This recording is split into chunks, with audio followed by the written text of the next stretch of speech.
안녕들 하십니까? 이번 시간에는 이 통도사에 대해서 말씀을 드리겠습니다. 통도사는 제가 이 67년도에 범어사에서 그곳으로 가서 오랫동안 산 이 시간이 많기 때문에 한 몇 곡지로 나누어서 말씀을 드리고 싶네요. 우선 통도사 하면은 불지 종가로 알려져 있고요.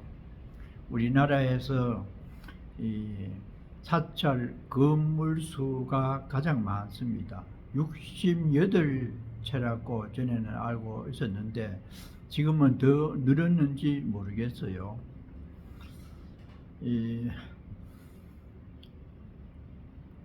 조금 그 수행 외에 환경적인 부분을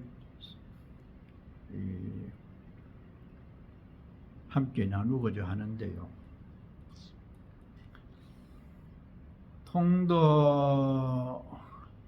통도사에는 옛날 어른 스님들이 통도 8경이라고 하는 8군데의 경치 좋은 곳을 어떤 분이 지정을 했는지는 모르지만은 전에부터 통도 8경이라고 하는 그 지역이 있어요.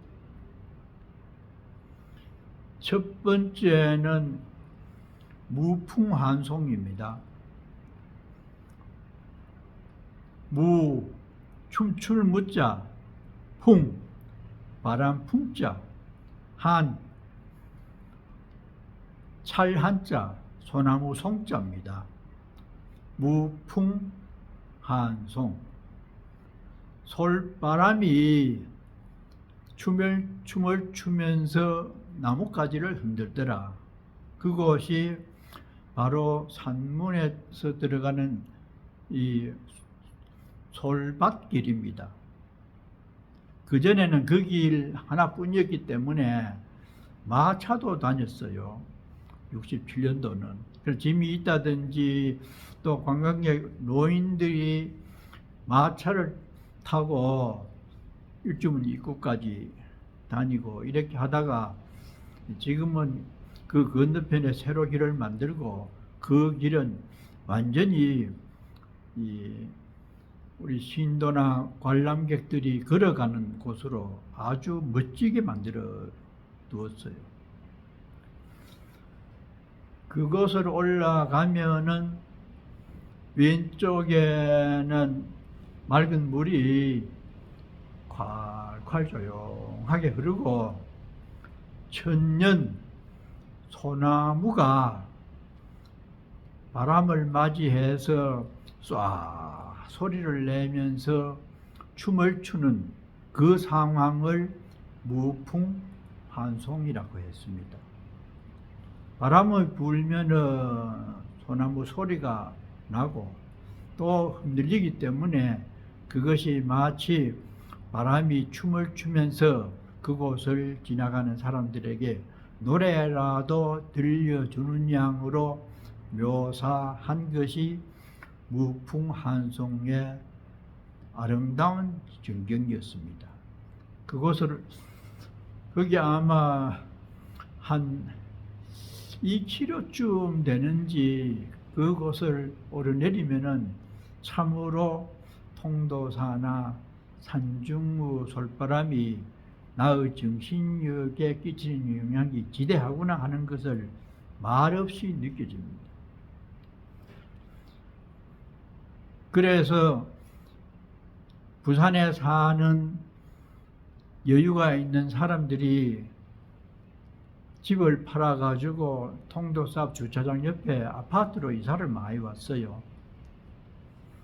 거기 와서 살면서 사시에 통도사 정밀보궁 대웅전에 와서 기도하고 점심을 큰절에서 먹고 또 내려오면서 운동하고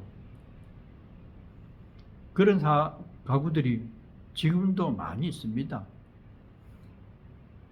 부산에 집을 정리하면은 그 당시는 반값만 해도 양산에 아파트 좋은 거 사고 집을 산다든지 나머지 저금해 놓고 때때로 시주도 좀 하고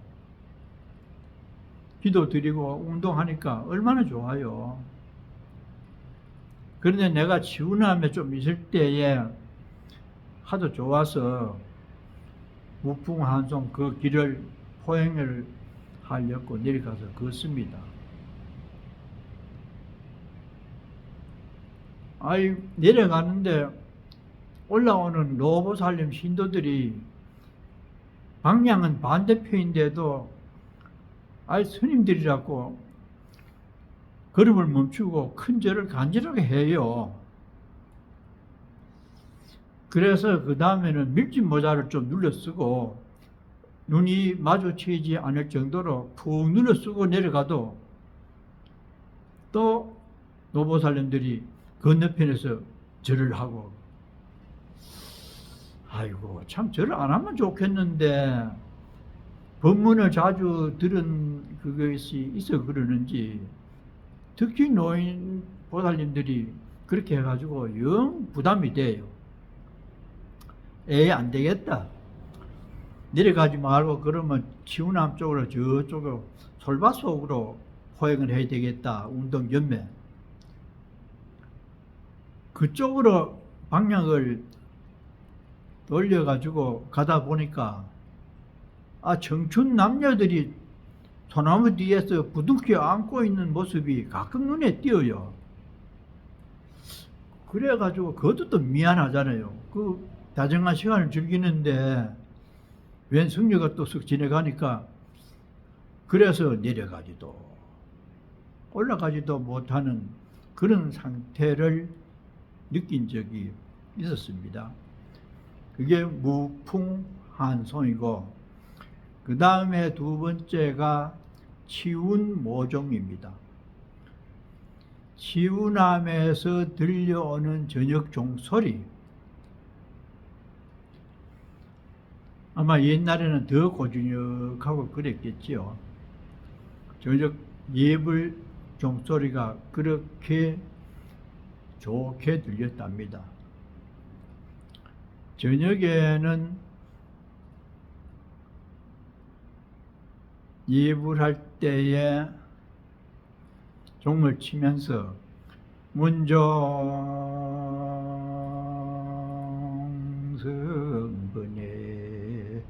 에단 지혜장 보리생 이지역 출삼계 원성불 도주 응생 이렇게 하고 종을 땡 치고 연부를 몇 마디 합니다. 문종성 번외단 이 종소리를 들은 중생들이여 이 종소리를 가만히 들으면서 번뇌를 끊어주소서. 쓸데없는 번뇌 대신에 이 종소리의 마음을 기울여 주십시오. 그래서 이 지옥 출삼계 원성불도 중생 고통스러운 그 마음 세계에서 벗어나가지고 욕계, 색계, 무색계 여러 유형의 중생 세계를 벗어나는 즐거움을 누리십시오. 그래서 결국에는 원성불도 중생, 성불을 해서 많은 중생들을 제도해 주십시오. 이렇게 하면서 종을 칩니다. 그 종소리가 그렇게 석양에 묻혀서 길을 가는 나그네들에게 울려 퍼지는 그 소리가 그렇게 좋았답니다. 치운 모종의 소리. 두 번째지요. 세 번째는 안양 동천입니다. 큰절 맞은편에 안양암이라고 하는 작은 암자가 있어요.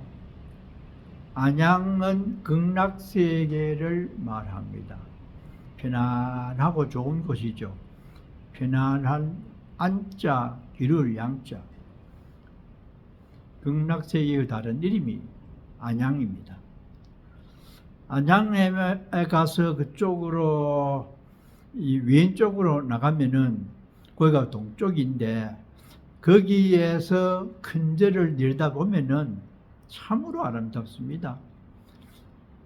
68채의 집에 옛날 고기와를 가지런하게 이렇게 얹어놓은 모습을 바라보면은 그렇게 평화롭게 느껴져요. 대웅전에서는 목탁 소리가 또닥또닥 이렇게 들리고 스님들이 독경하는 소리도 곁들여 들리는 그 모습이 그렇게 정답고 좋은 느낌으로 느껴졌기 때문에 안양암에서 내려다보는 큰절의 분위기를 안양 동천이라고 8경 중에 세 번째를 꼽았어요. 네 번째가 자장동천입니다. 자장암, 금겨울이 나오는 곳이죠. 나는 처음에 범어사에서 와서 이 자장암에 살게 되었는데 거기 오니까 고양주 보살님이 여기 금겨울이가 나온다. 이렇게. 아이고 무슨 소리 그런 얘기를 해요. 금겨울이가 어디에 있어요? 요 바위 속에 나온대. 믿도 안 했죠. 어느 날 이른 아침에 고양주 보살님이 내 방 앞에 와가지고 그무리한데 금겨울이 나왔습니다. 금겨울이 나왔습니다. 빨리 나오소. 빨리 나오소. 아이 나가보니까 거기 법당 뒤에 절벽이 있는데 90도로 절벽이 나는데 그 중간에 구멍이 하나 나 있어요. 그 밑에 샘이 있고 전등불을 들고 보니까 참말로 그 목 있는 데가 노릇소름한 태가 있고 청개구리보다는 더 큰 그 개구리가 그 바위 구멍에 벌럭벌럭 숨을 쉬면서 있어요. 얼마나 신기하든지 고향하기 전에 3번이나 올라가지고 보고 또 보고 또 보고 이랬어요. 주로 여름에 백중이나 칠석 기도 해양할 때 잘 나와요. 나는 여러 번 봤습니다. 그래가지고 그게 전설 따라 삼천리에 나와가지고 일반 사람들이나 신도들이 큰절에 오면은 자장암 금개구리 보러 가자, 친견하러 가자 이래요. 금화보살, 금개구리가 보살로 성격이 될 정도로 유명했습니다. 그래서 그 금개구리 나오는 자장암 앞 내가에 몇천 년을 쓸고 지내가가지고 그 돌 반석이 반들반들하고 그 반석 위로 맑은 물이 졸졸졸 내려가는 그것이 너무 좋아서 자장동천이라고 해가지고 옛날에 부산에서 유명한 사람들이 거기 와서 노래도 하고 춤도 추고 점심도 해먹고 그런 곳이 자장동천입니다. 다섯 번째가 극락영지입니다. 극락암 앞에 그 보면은 못이 있고 못을 건너는 다리가 있어요. 가을이 되면은 영축산 그 상봉에 단풍이 든 것이 극락암 영지에 비치고 여름이면은 거기 고목 백일홍 나무가 있는데 백일홍 꽃이 또 연못에 비치는 그 광경이 참으로 장관입니다. 다음에 지나가면은 여섯 번째가 비로폭포입니다. 비로암. 비로암은 광명의 세계죠. 비로자나 해가지고 화엄경의 주불이 비로자나 부처님이잖아요. 깨달은 진리의 세계가 광명으로 가득 차서 변함없이 우리 중생들의 마음을 비춰주고 있다. 비로암 위 오른쪽에 폭포가 있어요. 크지는 않지만은 상당히 이 양도 많고 아름다운 폭포가 주야로 흐르고 있습니다. 7번째가 백운명고입니다. 백운암에서 들려오는 북소리. 아마 백운암이 거의 900 정도 고지에 있는데 거기에서 벅을 둥둥둥 치는 소리가 이 극락암까지 들려오고, 또 바람에 저리면은 조용할 때는 통도사까지도 옛날에 아마 들렸는가 봐요. 백운암의 북소리가 그렇게 수행에 도움이 되었답니다. 8번째가 단조산성입니다. 영축산이 980m인데요. 그 곳에 올라가면은 옛날에 산성을 쌓았던 산성이 좀 남아 있습니다. 그 산성에 비춰지는 저녁 노을빛, 단조 산성, 불굴 단자, 빛줄 조자, 산성입니다.